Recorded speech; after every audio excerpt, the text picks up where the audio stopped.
Assalamualaikum warahmatullahi wabarakatuh. Salam sehat Sobat Bakta. Pada Bakta Talk kali ini bersama saya Apoteker Lia Agustina, kita saat ini sedang berkunjung ke CV Herbal Indo Utama. Pada kesempatan yang sangat luar biasa ini, bersama kami sudah ada Bapak Muhammad Taufik Hidayat sebagai founder dan owner dari CV Herbal Indo Utama. Assalamualaikum Pak Taufik. Waalaikumsalam. Bagaimana kabarnya Pak hari ini? Alhamdulillah, terima kasih banyak atas kunjungannya. Terima kasih sudah menerima kami di sini pada hari ini. Bapak, mungkin kami boleh di-share sedikit tentang CV Herbal Indo Utama ini seperti apa Bapak? Ya, Alhamdulillah CV Herbal Utama ini kami dirikan pada tahun 2009. Alhamdulillah kami melihat sebuah ada peluang tentang obat herbal atau obat tradisional yang ketika itu digunakan sebagai pengobatan. Seperti itu. Perkenalkan, nama saya Muhammad Taufik Hidayat. Saya alumni Bakti Wiyata, Sekolah Menengah Farmasi Bakti Wiyata tahun 2002. Oke, baik. Terima kasih Pak. Kalau untuk saat ini CV Herbal Indo Utama sudah memiliki berapa produk yang sudah registered di BPOM Pak? Untuk Herbal Utama sendiri sekarang Alhamdulillah ada sekitar 300-an produk lebih.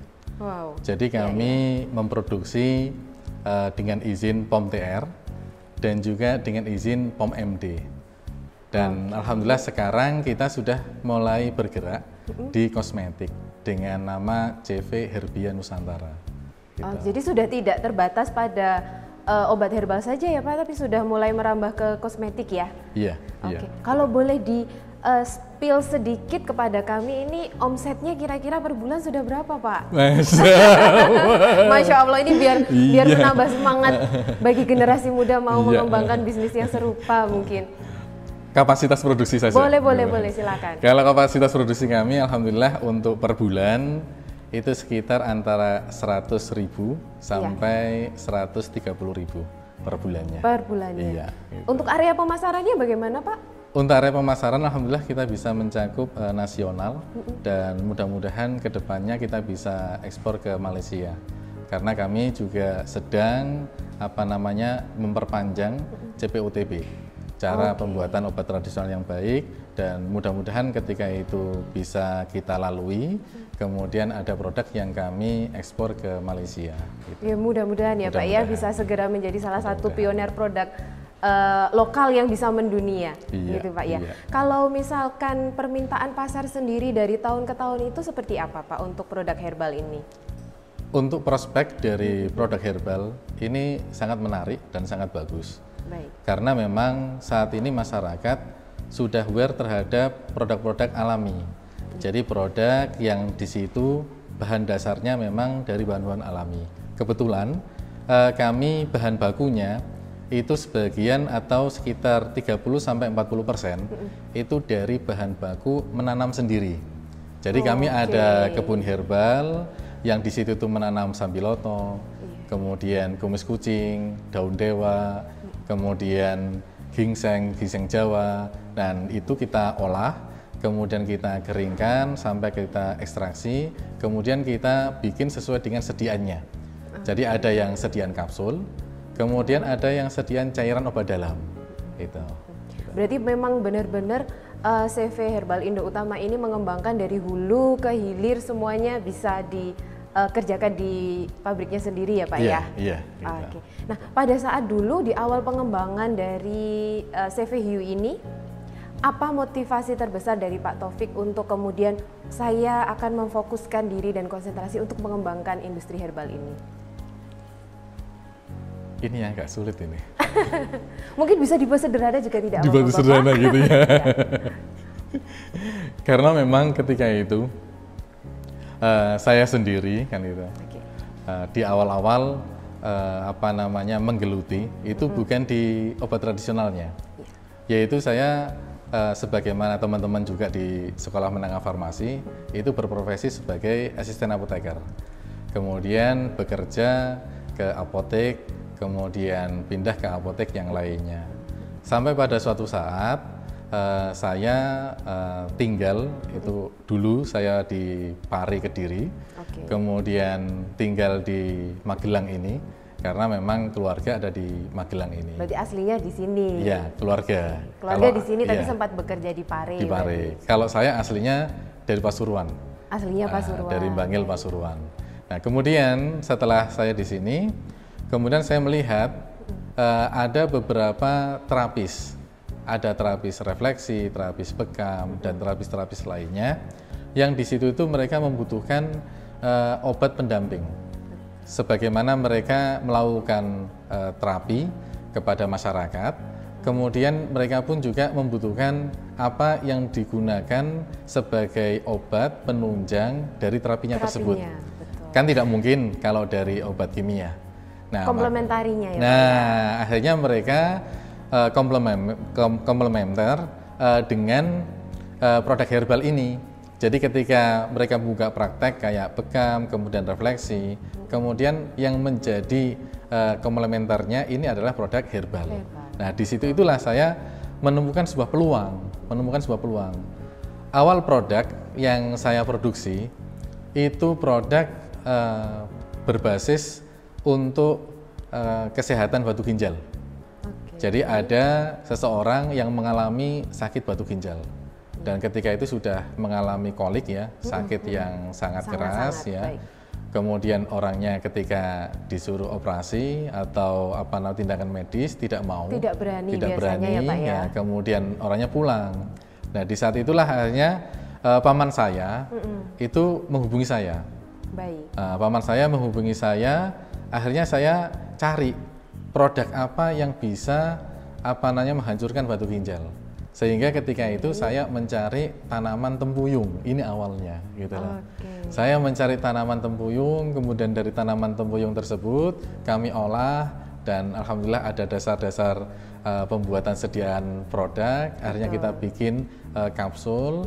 Nah, kemudian dari produk tersebut, dari tempuyung, kapsul tempuyung ini kita berikan kepada tetangga dari paman saya yang sakit tersebut. Dan alhamdulillah ternyata setelah konsumsi sehari 2 hari itu efeknya sudah terasa, sudah mulai enak gitu ya, tidak terlalu sakit tidak sakit gitu, sudah mulai bagus kan gitu. Nah, akhirnya sampai orangnya tersebut sudah tidak operasi lagi gitu loh. Kemudian saya cari literasi karena memang tempuyung ini banyak sekali di dalam jurnal kan itu yang menyebutkan efektif untuk menghancurkan batu ginjal gitu. Jadi produk ini yang menjadi produk pemantik gitu loh. Produk awal dulu ya ketika mau mengembangkan, berarti berawal dari keinginan untuk bisa membantu masyarakat sekitar menyelesaikan permasalahan dalam kesehatan ini ya Pak ya. Nah, kemudian saat Bapak mengembangkan tadi yang awalnya pastinya kan home industry gitu ya, kecil dibuat sendiri, kita buat sendiri untuk orang-orang sekitar. Kemudian kita ingin mengembangkan menjadi suatu industri yang lebih besar. Tentunya kan banyak masalah yang muncul ya Pak ya. Ini saya bersyukur. Dulu pada waktu sekolah kan itu di SMF ada pelajaran undang-undang farmasi. Betul. Nah, di dalam undang-undang farmasi tersebut itu ada bagaimana cara pendirian apotek, bagaimana cara mendirikan UKOT atau kalau dulu itu namanya IKOT kan itu, industri kecil obat tradisional. Itu dulu seperti itu. Nah, di situ itu akhirnya dipersyaratkan bahwasanya harus bekerja sama dengan apoteker. Betul. Maka di tahun 2010 saya bekerja sama dengan apoteker untuk mempelajari tentang regulasi. Jadi tantangan yang menjadi sebuah challenge bagi kami itu memang di regulasi. Karena dengan adanya regulasi kami memiliki mindset adanya regulasi itu mengatur bagaimana kebaikan untuk masyarakat. Nah, sehingga kalau kami bisa menyelesaikan tantangan ini, insya Allah bisa berkembang dengan baik. Gitu. Jadi akhirnya kami bekerja sama dengan apoteker.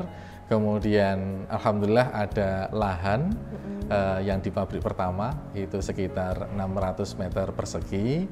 Kemudian kita pelajari mulai membuat denah usahanya, denah industrinya yang dana industri tersebut harus di-ACC oleh Badan POM. Kemudian persyaratan ini mulai daripada kabupaten, dinas kesehatan kabupaten sampai provinsi itu kami lengkapi. Sampai akhirnya disurvei oleh Dinkes provinsi, kemudian disurvei oleh Badan POM, kemudian sudah melalui rangkaian beberapa audit, alhamdulillah izin dari usaha tersebut itu keluar.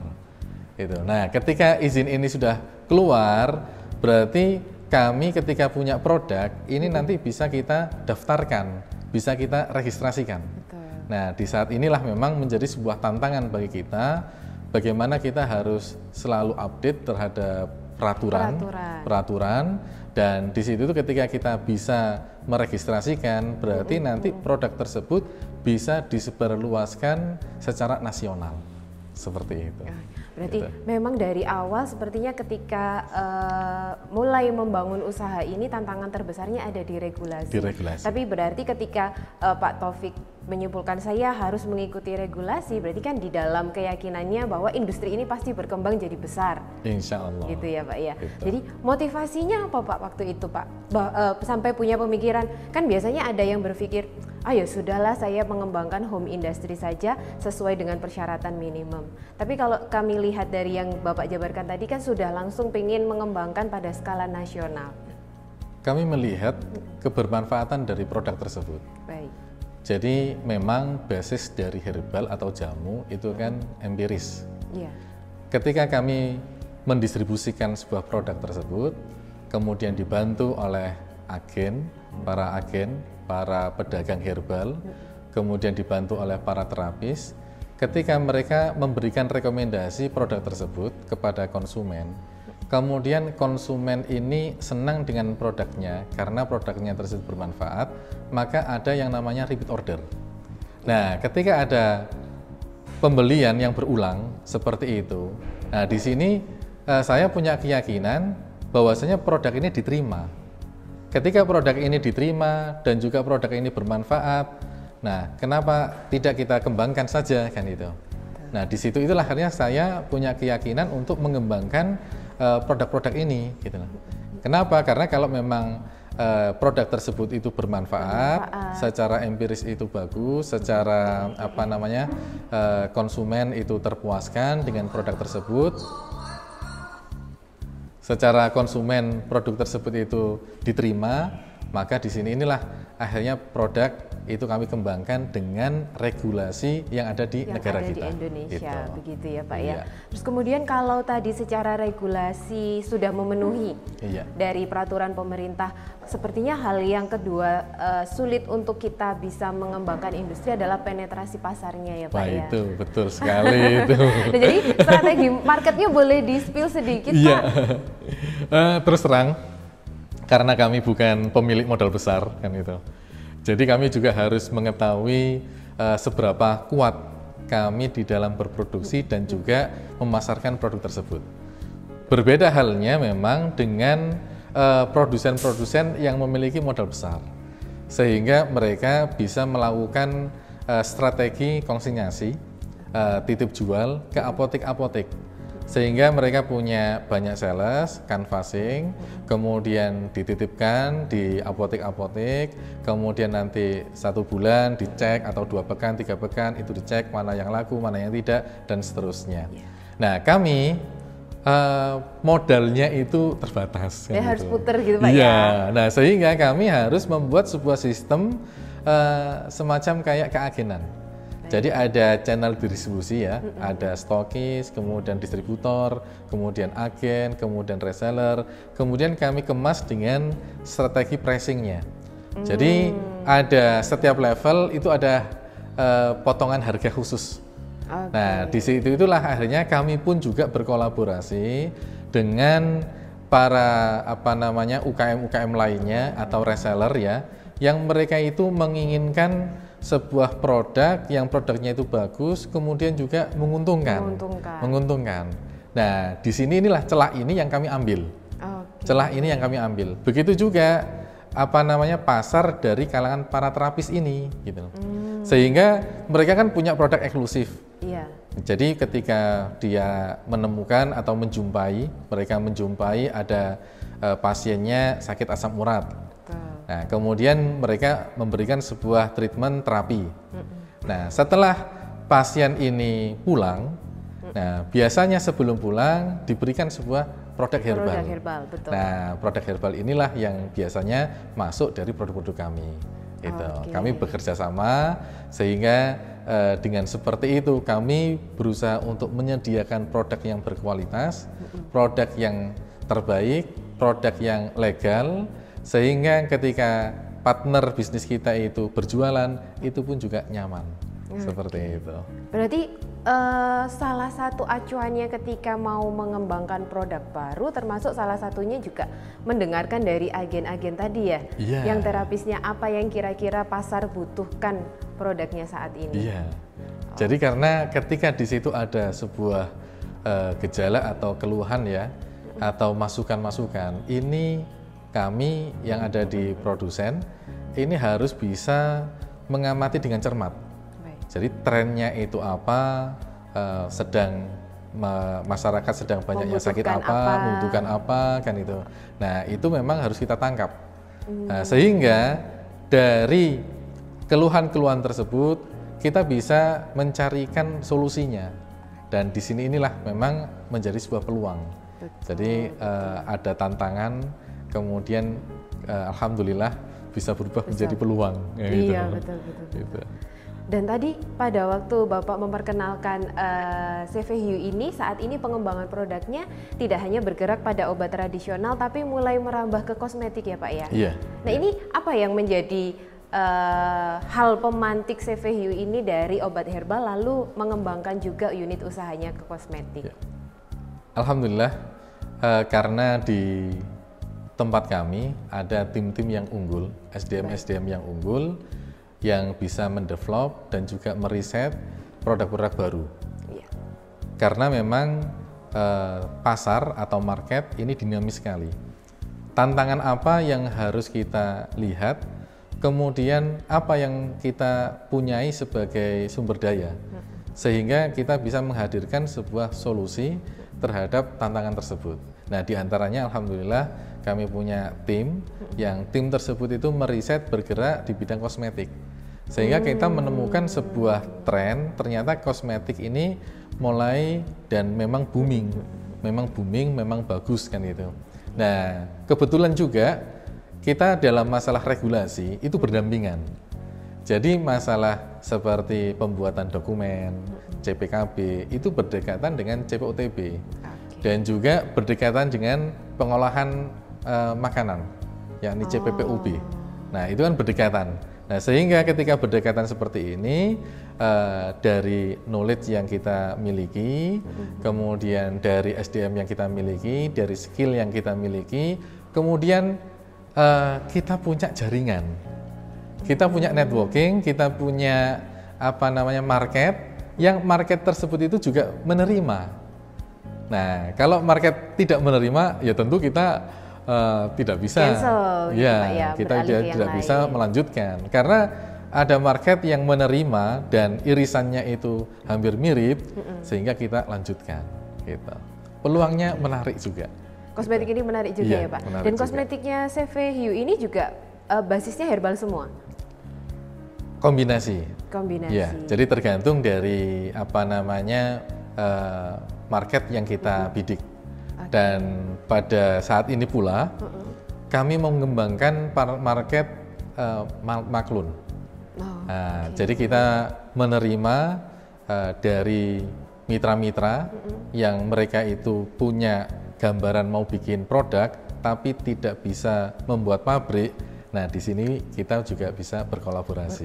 Gitu. Jadi mungkin itu peluang yang sangat menarik mungkin untuk Sobat Bakta Talk semua jika ingin mengembangkan produknya tapi mungkin masih awang-awangan ya Pak ya dengan regulasi, karena regulasi di Indonesia ini cukup perlu waktu untuk dipelajari. Jadi bisa mengembangkan maklun. Kalau yang maklun itu seperti apa ya Pak? Maklun itu kami yang membuatkan produknya. Betul. Mulai dari A sampai Z, sampai produk tersebut itu lahir. Namun untuk merek itu adalah milik mitra. Milik mitra. Sehingga mitra memiliki sebuah kepemilikan dari aset mereknya tersebut. Nah, ketika nanti mitra itu mengembangkan sebuah merek-merek lainnya kan itu adalah keleluasaan dari mitra tersebut. Nah, sehingga mitra memberikan sebuah kepercayaan kepada pabrik-pabrik di mana dia mau mempercayakan produknya tersebut itu mau diproduksi. Dan alhamdulillah beberapa mitra yang dia awalnya ini memang sudah punya basic kemarketingan, mungkin di digital marketing, pemain di market online ataupun juga di market jaringan, dan juga ada yang masuk ke bidan-bidan, masuk ke bidan, ke perawat. Nah, kemudian dia ingin punya produk sendiri, brand sendiri. Nah, dari berawal niatan tersebut, akhirnya kami membantu, kita kolaborasi. Kami yang menguruskan izinnya sampai melahirkan produknya tersebut, sampai masalah penentuan komposisi, formulasi, itu kami bantu. Kami bantu. Nah, kemudian dari pihak mitra tadi itu, ketika sudah produk tersebut itu lahir, mereka bertugas untuk memasarkan dan membesarkan brand atau merek yang dia miliki. Jadi misalkan nanti ada Sobat Bakta yang ingin maklun ke CVU, jadi dia sudah maklun batch 1 sudah, ternyata diterima pasar, batch 2 dia juga sudah diterima, kemudian pada berjalannya waktu dia mikir, oh ya sudah, berarti saya bisa produksi sendiri, itu tidak masalah? Tidak ada masalah. Berarti betul-betul lepas, bisa lepas dari industrinya ya Pak ya? Jadi kita pun juga mempersilahkan, karena memang itu sebuah tahapan ketika orang itu ingin mengembangkan sebuah usaha. Namun biasanya yang sering kita jumpai, karena ada dua alam. Jadi antara alam marketing dengan alam produksi, ini alam yang berbeda. Baik. Tantangannya itu berbeda dan juga passionnya juga berbeda. Tantangan di dunia produksi, kita harus selalu update terhadap Badan POM, bagaimana ketika kita itu harus mendapatkan sebuah audit atau SIDA, bagaimana kita harus menjalani CPOTB dengan baik atau CPKB itu dengan baik. Nah, ini kan sudah menyita waktu fokusnya. Betul. Nah, sementara ke marketingan itu kan bagaimana dia memperkenalkan produknya, kemudian bagaimana menjual, bagaimana tentang omset dan seterusnya, dan bagaimana dia punya SDM yang SDM-nya tersebut itu berjualan, karena SDM marketing sama SDM produksi terkadang berbeda. Gitu. Ya, jadi kalau yang marketing itu suka yang heboh-heboh gitu Pak ya, suka jalan-jalan begitu. Kalau yang produsen ini sukanya di dapur. Sukanya di dalam ya, sukanya meraci, memasak, memasak obat maksudnya ya. Baik, Sobat Bakta Talk, Pak Taufik ini merupakan salah satu alumni kebanggaan dari Baktiwiyata. Mungkin Pak Taufik bisa share sedikit pada kami, kira-kira dulu waktu menempuh pendidikannya kesan apa yang paling mendalam yang sampai saat ini masih diingat? Ini luar biasa, karena memang pendidikan di SMF, saya merasakan betul-betul pengaruhnya. Dan mungkin ya, karena dulu kan itu, karena pada waktu sekolah itu tidak sungguh-sungguh mungkin ya. Kurang sungguh-sungguhnya Pak Taufik bisa melahirkan CPU sebesar ini. Sehingga ketika saat ini saya sudah masuk ke bidang usaha, banyak sekali manfaat dari pelajaran-pelajaran yang bermanfaat. Contoh, akuntansi dan manajemen. Itu ketika di SMF itu diberikan. Diberikan. Bagaimana pada waktu kita di SMF itu saya juga bingung apa korelasinya. Kenapa saya belajar ini begitu Pak ya? Ya, kalau farmakologi, farmakognosi, ilmu resep kan itu wajar kan itu.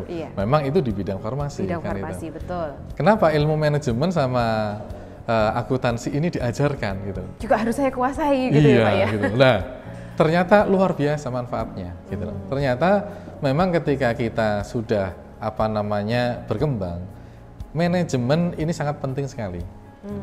Termasuk manajemen sumber daya manusia, kemudian juga tentang akuntansinya, tentang masalah pembukuan. Ini juga sangat penting sekali, karena kalau kita melihat perkembangan sebuah perusahaan atau UKM ya, UKM ini yang menjadi kesalahan itu biasanya tidak bisa membedakan pengeluaran pribadi sama pengeluaran perusahaan.